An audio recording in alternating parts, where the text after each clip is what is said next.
15 जून ही तारीख आता केवळ शाळेची पहिली घंटा घेऊन येणार नाही आहे, तर ती सोबत घेऊन येणार आहे एक असा बदल जो कदाचित आपल्या मुलांच्या आरोग्याशी आणि मानसिकतेशी खेळणारा ठरू शकतो.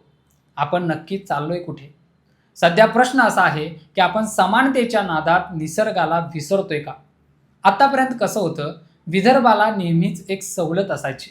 तिथलं तापमान पाहता तिथल्या शाळा 7-8 दिवस उशिराने सुरू व्हायच्या. पण आता तो अपवाद संपलाय. 15 जूनला कोल्हापुरातल्या शाळेत जी घंटा वाजेल तीच गडचिरोलीतही वाजणार. पण भौगोलिक परिस्थितीचं काय? निसर्गाच्या नियमांचं काय? प्रशासनाने उत्तर दिले की आम्ही शाळा सकाळच्या सत्रात भरवू, सकाळी 7 ते 11. पण मला सांगा, सकाळी 7ला शाळा सुरू करायची असेल तर त्या 7-8 वर्षाच्या मुलाला किती वाजता उठावं लागेल? 5 वाजता, 5:30ला?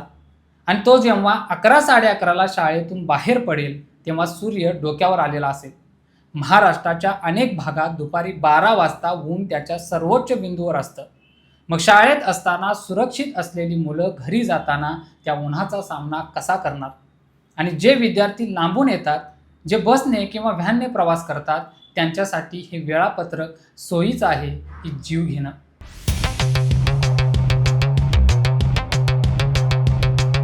नमस्कार, मी सुनील आणि तुम्ही पाहताय या बोलूया. शिक्षण संचालनालयाने म्हणजे शरद गोसावी आणि त्यांच्या टीमने जो निर्णय घेतलाय त्यामागे एक मोठं गणित आहे.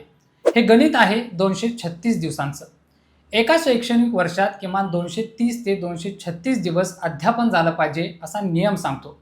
पण 2026च्या कॅलेंडरमध्ये एक मेख आहे. या वर्षी चक्क 129 दिवस सुट्ट्या आहेत. का? कारण रविवारांची संख्या वाढली आहे. 53 रविवार आहेत. मग सण आहेत, उत्सव आहेत. आता हे 236 दिवसांचं गणित बसवायचं कसं? सुट्ट्या तर कमी करता येत नाहीत. मग एकमेव पर्याय उरतो तो म्हणजे शाळा लवकर सुरू करणं. पण हा आकडा जुळवण्यासाठी आपण मुलांच्या आरोग्याचा बळी देतोय का? हा प्रश्न पालकांच्या मनात घोळतोय. शिक्षण विभागाने मार्गदर्शक सूचना जारी केल्या आहेत. त्यात म्हटलंय की मुलांनी टरबूज खावं, लिंबू सरबत प्यावं, छत्री वापरावी. कागदावर हे सगळं वाचायला खूप छान वाटतं, पण वास्तवात काय परिस्थिती आहे? आपल्या जिल्हा परिषद शाळांची अवस्था बघा. पत्र्याची छप्परं आहेत. उन्हाळ्यात त्या पत्र्याखाली बसणं म्हणजे एखाद्या भट्टीत बसण्यासारखं असतं. ज्या शाळांच्या नळाला पाणी येत नाही, जिथे वर्गातले पंखे फिरत नाहीत, तिथे लिंबू सरबत पिण्याचा सल्ला किती उपयोगाचा आहे? विदर्भात आणि मराठवाड्यात तर परिस्थिती अजून भयानक असते. तिथे एप्रिल-मे मध्ये तापमान 45 अंशांच्या पुढे जातं. मग 15 जूनला जरी पाऊस आला नाही तरी तिथे शाळा सुरू करण्याची सक्ती का? इथेच एक मोठा अँगल आहे. तो म्हणजे CBSE बोर्डाशी ताळमेळ बसवणं. सरकार सध्या एका मोठ्या प्रस्तावावर विचार करते. तो म्हणजे राज्यातील शैक्षणिक वर्षाची सुरुवात 1 एप्रिलपासून करणं.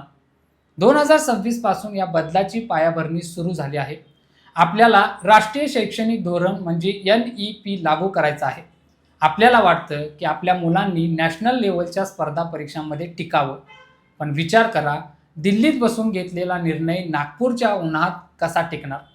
CBSE बोर्डाच्या शाळा सुरुवातीला थंड हवेच्या ठिकाणी असायच्या. तिथे उन्हाचा त्रास नव्हता. पण महाराष्ट्राच्या उष्णतेत हे मॉडेल कसं काम करणार? शहरातल्या शाळांचा प्रश्न तर वेगळाच आहे. मुंबई पुण्यासारख्या ठिकाणी एकाच इमारतीत 2 शाळा भरतात. सकाळी प्राथमिक आणि दुपारी माध्यमिक. आता जर दोन्ही विभागांना सकाळी शाळा भरवायची सक्ती केली तर जागा कुठून आणणार? एकाच वेळी हजारो मुलांना एकाच इमारतीत कसं सामावून घेणार? शिक्षण विभागाने सांगितले की स्थानिक परिस्थितीनुसार मुख्याध्यापक निर्णय घेऊ शकतात. पण हा निर्णय घेण्याचा अधिकार म्हणजे खरं तर जबाबदारी झटकण्याचा प्रकार आहे. उद्या जर एखाद्या मुलाला उन्हाचा त्रास झाला तर शासन म्हणणार की आम्ही तर सकाळची शाळा सांगितली होती, मुख्याध्यापकांनी का नाही पाळली?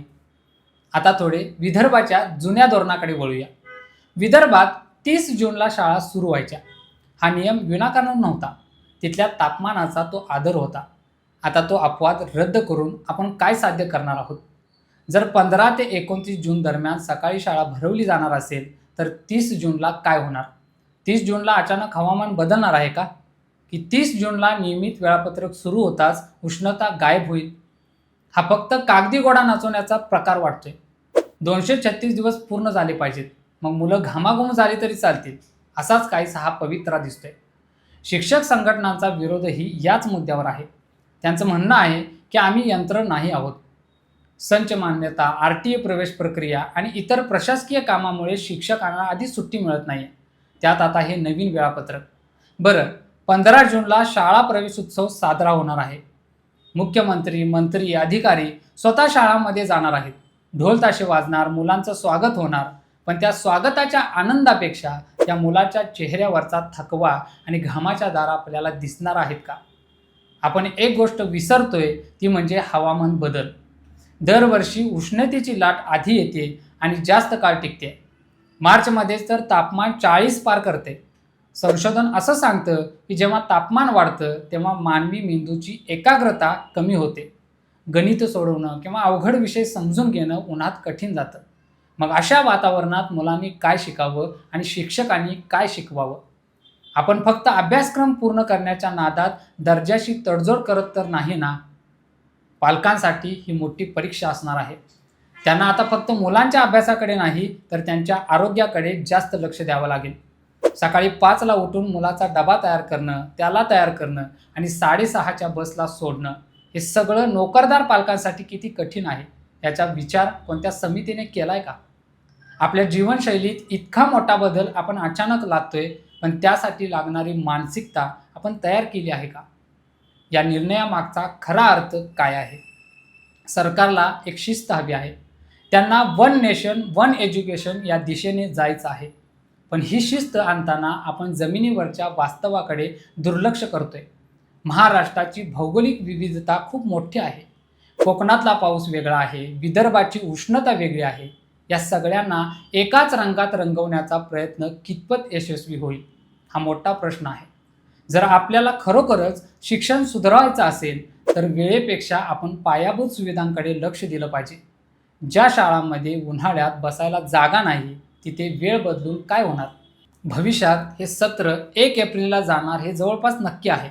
म्हणजे मे महिन्यात सुद्धा शाळा सुरू राहण्याची शक्यता आहे.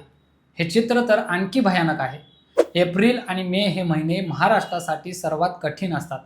जर आपण एप्रिलमध्ये नवीन सत्र सुरू केलं तर उन्हाळी सुट्टीचं काय? मुलांच्या खेळाचं काय? आपण त्यांना फक्त 4 भिंतीत बंद करणार आहोत का? मैदानी खेळांवर बंदी घालणं हा उपाय असू शकत नाही. ती तर शिक्षणातली एक त्रुटी आहे. शिक्षण विभागाने चेंडू आता आपल्या कोर्टात टाकला आहे. त्यांनी तारीख ठरवली आहे, वेळ ठरवली आहे. आता त्यावर उपाय शोधणं आणि आपल्या मुलांचं भविष्य सुरक्षित करणं हे आपल्या हातात आहे. पण मला वाटतं की समाज म्हणून आपण प्रश्न विचारणं गरजेचं आहे. हा बदल कोणाच्या फायद्याचा आहे, मुलांच्या की फक्त प्रशासकीय नोंदींच्या? 15 जून 2026 ही तारीख जेव्हा येईल तेव्हा महाराष्ट्रातल्या प्रत्येक शाळेमध्ये एक वेगळं दृश्य असेल. उत्साहापेक्षा तिथे उन्हाची आणि धावपळीची चिंता जास्त असेल. आपण तंत्रज्ञानात प्रगती करतोय, आपण नवीन धोरणं आणतोय, पण मुलांचा तो निरागस आनंद आपण या रखरखत्या उन्हात हरवून तर बसवणार नाही ना? हा विचार प्रत्येकाने करणं गरजेचं आहे. शाळा म्हणजे फक्त वर्गात बसून पुस्तक वाचणं नसतं, तर त्या वातावरणात रमणं असतं. जर ते वातावरणच प्रतिकूल नसेल तर आपण कोणती पिढी घडवतोय? या संपूर्ण प्रकरणाकडे पाहताना असं वाटतं की आपण एका मोठ्या संक्रमणातून जातोय. हे संक्रमण शिस्तीचं आहे की सक्तीचं हे ठरवण्याची वेळ आली आहे. 15 जूनची ती घंटा कदाचित आपल्याला जागं करण्यासाठी वाजत असेल. शिक्षण विभागाने घेतलेला हा निर्णय बदलाचा असू शकतो, पण तो प्रगतीचा आहे की अधोगतीचा हे येणारा काळच ठरवेल. आपण फक्त प्रेक्षक बनून राहून चालणार नाही. आपल्या मुलांच्या आरोग्याचा प्रश्न जेव्हा येतो तेव्हा गप्प राहणं हे सुद्धा एक प्रकारचं नुकसानच आहे. ही चर्चा इथे संपते, पण हा विषय इथे संपत नाही. तुम्हाला वाटत असेल की अशा घटनांचा अर्थ समजून घेणं गरजेचं आहे तर हा व्हिडिओ लाईक करा आणि इतरांपर्यंत नक्की पोचवा. तुमचं मत, तुमचा अनुभव, तुमचा दृष्टिकोन कमेंट्समध्ये नक्की सांगा. अशाच वेगवेगळ्या विषयांवर बोलण्यासाठी चॅनेलला सबस्क्राईब करा. आजच्या व्हिडिओत इतकंच. नवीन व्हिडिओत नवीन विषयासोबत पुन्हा भेटूया. या बोलूया.